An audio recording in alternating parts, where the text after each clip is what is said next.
그러니까 이것도 내가 이 문장을 딱 봤을 때 물론 이제 이게 어휘가 좀 기반이 돼야겠지만 이걸 갖다가 동사로 파악하면 아 이러한 종류의 공장들이 머쉬룸 우후죽순으로 생겨나다. 급격하게 증가하고 있다. 강을 따라서.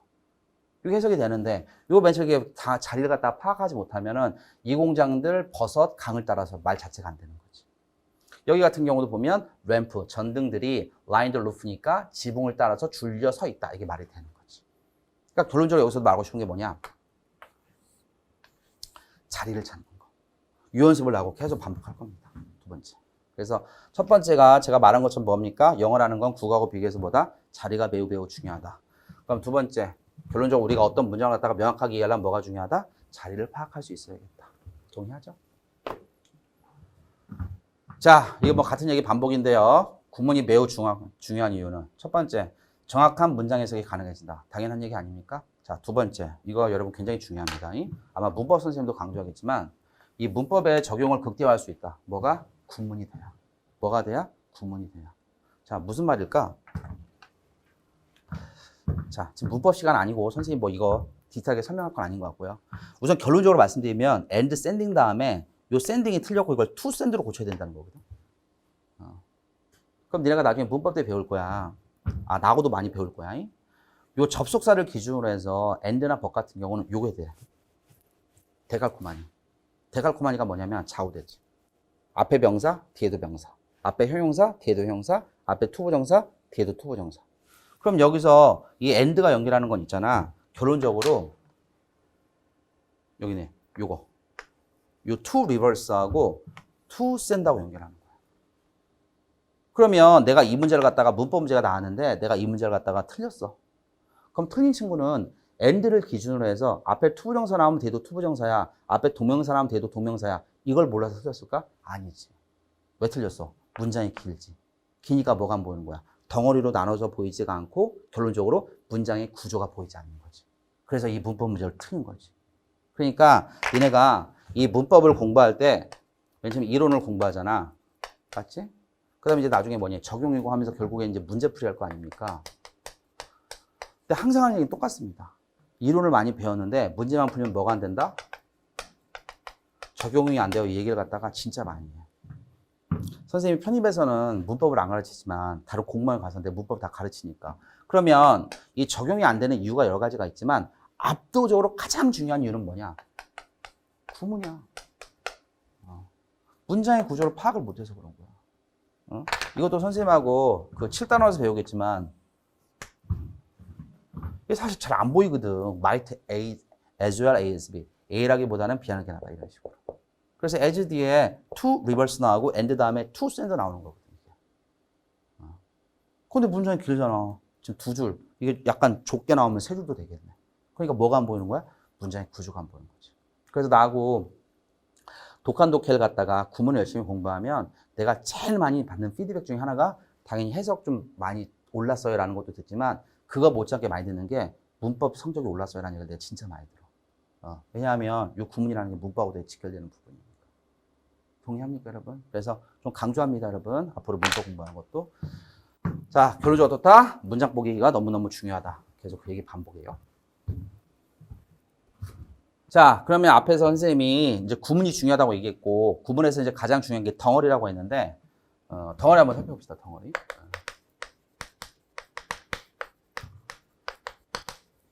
이제 덩어리가 이제 뭐 절이 있고 구가 있다. 근데 디테일한 설명을 하기 전에, 영어 여러분들이 이제 덩어리로 보지 않으면 어떤 일이 벌어지냐면, 이런 거예요, 들어서.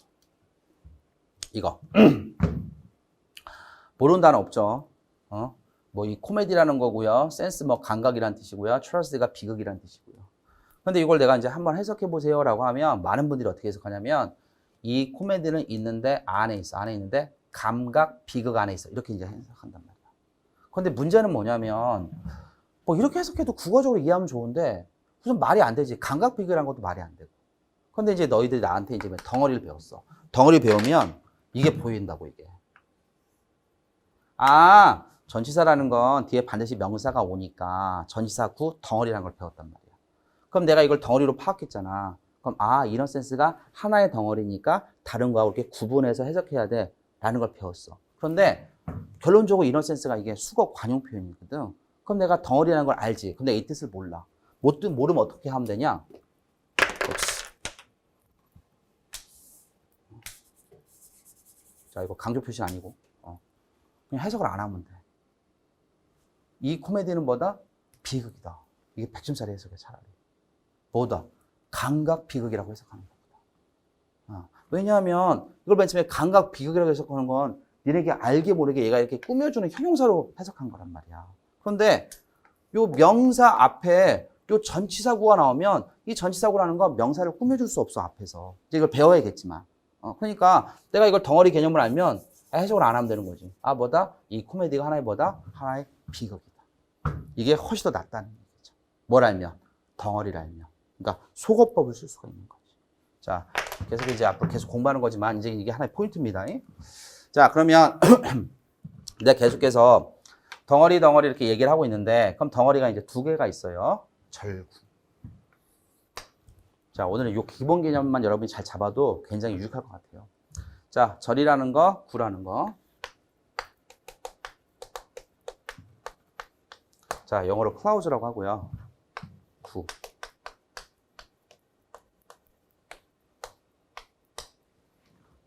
자, 어차피 단어도 외우니까 같이 알아두시면 좋겠어요. clouds가 절 또는 phrase가 구라고 합니다.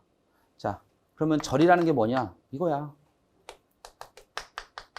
영어에 이제 접속사란 품사가 있어, 접속사. 접속사 다음에 이렇게 나올 수 있다. 이렇게. 자, 접속사 다음에 주어 동사 나오는 건 알겠는데 동사 나온 경우도 있어. 나중에 또 따로 설명해 줄 거야. 아무튼 접속사 다음에 주어 동사나 접속사 다음에 동사 나오는 거. 이걸 갖다가 우리가 앞으로 이제 뭐라 부르냐? 절이라고 불러. 그럼 구라는 것은 뭐냐? 너희들이 많이 배웠던 to 다음에 동사 원형 쓰는 거. 또는 선생님은 나중에 다 배우겠지만 동명사라는 거. 또는 가장 중요한 분사라는 거. 이 정확한 명칭이 to 부정사, 동명사, 분사. 더 정확한 명칭은 to 부정사 구, 동명사 구, 분사 구라고 부르는 거야. 왜냐하면 얘네들은 등장할 때 있잖아. 반드시 두 단어 이상이 등장하거든. 얘도 봐봐. 얘도 당연히 뭐야? 두 단어 이상이지. 그러니까 두 단어 이상이고 두 단어 이상이니까 영어에서 뭐라 부르냐? 청킹 덩어리라고 부르는 거야. 덩어리라는 건 당연히 한 단어 가지고 우리가 덩어리라고 부르진 않을 거 아니야. 두 단어 이상을 덩어리라고 부르는데 이 덩어리에서 절, 구, 이 두 가지로 나눠진다. 그럼 당연히 어떤 게 큰 덩어리겠니? 이게 큰 덩어리겠지. 이게 어떻겠니? 작은 덩어리겠지.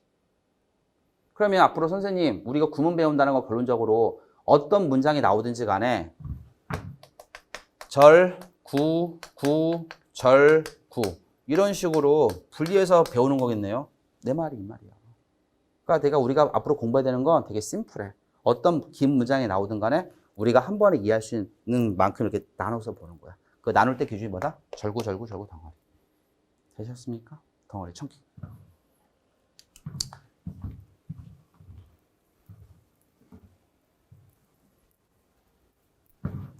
자, 여기까지 설명하고 이제 잠깐 끊고 할게요. 자, 이 문장을 보시면요. This comedy is in a sense tragedy.에서 방금 얘기했다시피 이거 이제 본 수업 때 들어갈 때 좀 더 설명할게. 영어에서 이제 전치사란 품사가 있는데 이 전치사란 품사는 반드시 뒤에 명사를 같이 와, 데리고 와. 그러니까 전치사는 혼자 존재하는 경우가 없어. 항상 두 단어 이상이 존재해. 그래서 두 단어 이상이 존재하니까 우리가 구라고 부르고 앞에 전치사가 하나 붙었으니까 전치사구 뭐 전명을 이렇게 부릅니다. 전치사구. 요거 덩어리. 자, 그러면 여기서는 어떻게 되냐면 이거 있는 거야. 여기서는 이 중간에 요 덩어리가 이렇게 들어가 있는 거야. 여기서는. 자, 그 다음에 이 문장을 한번 봅시다. 이 문장 한번 보면 봐봐.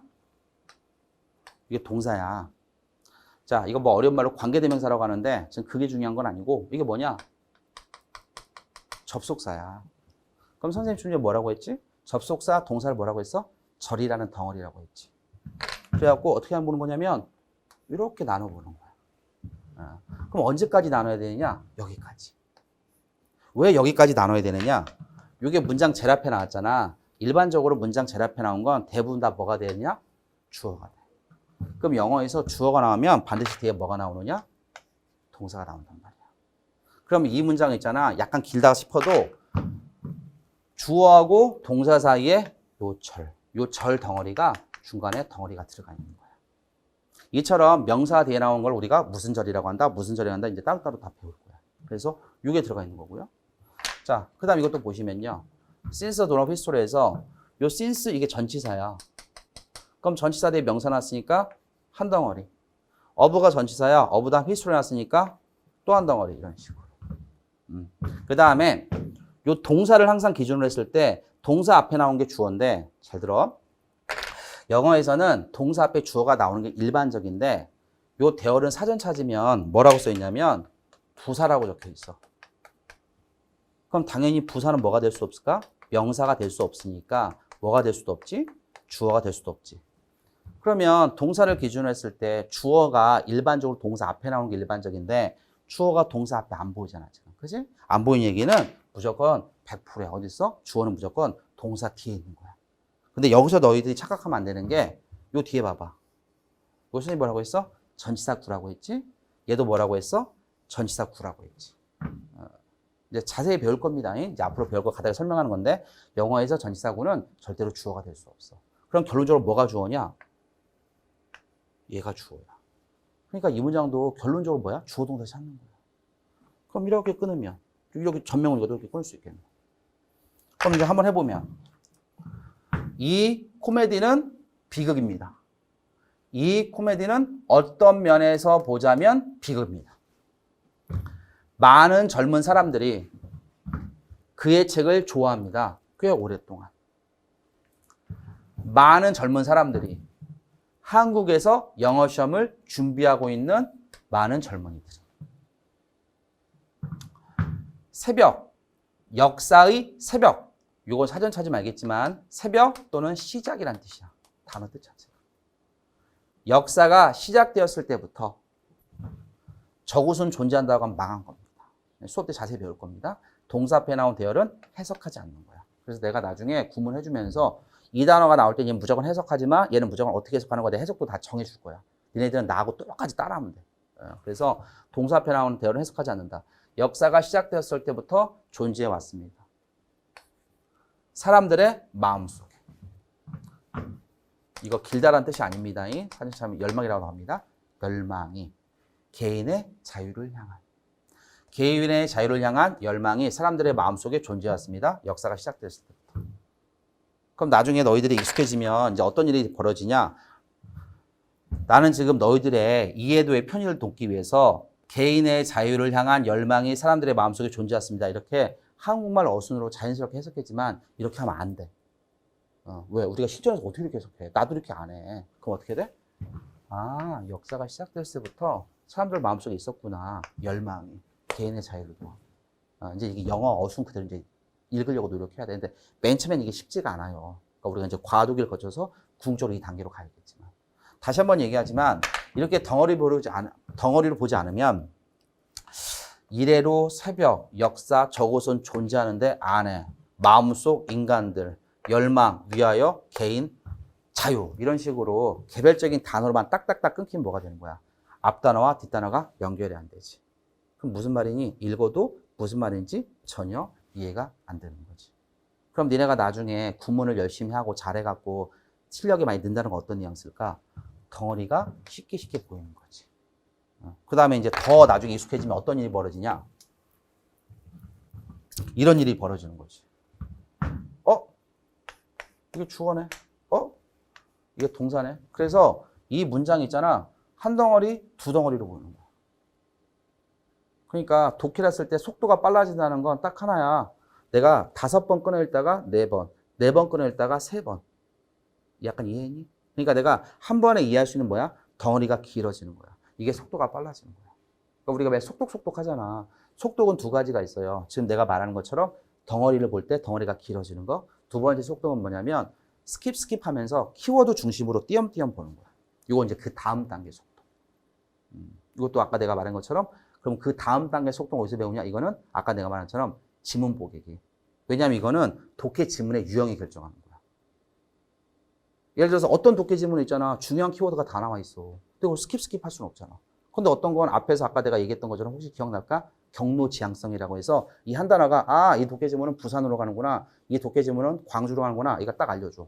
그러면 부산으로 가네. 이거 확인하고 그냥 스킵 하면서 부산으로 가고 있지? 가고 있지? 전라도나 다른 강원도로 빠지지 않았지? 이것만 확인하면 되는 거야. 앞으로 도깨지문 읽을 때. 그러니까 어떤 건 되게 꼼꼼하게 읽어야 되는 거고 어떤 거는 시간을 세이브해갖고 부분적으로 읽고 답을 바로 도출할 수 있는 거고. 네, 단계별로 배워야겠죠. 이런 거.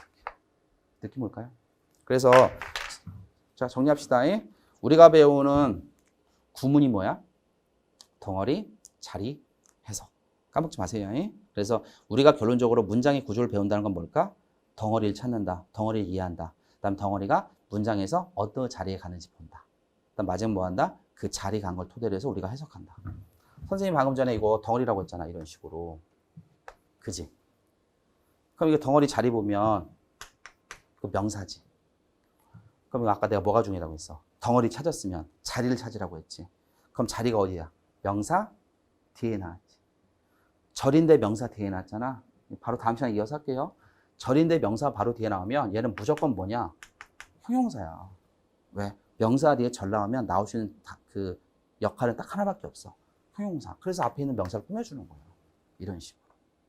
이해합니까? 오케이? 네, 그래서 덩어리, 자리 해서 자리 찾는다. 오케이? 여기까지. 끝났다 합시다.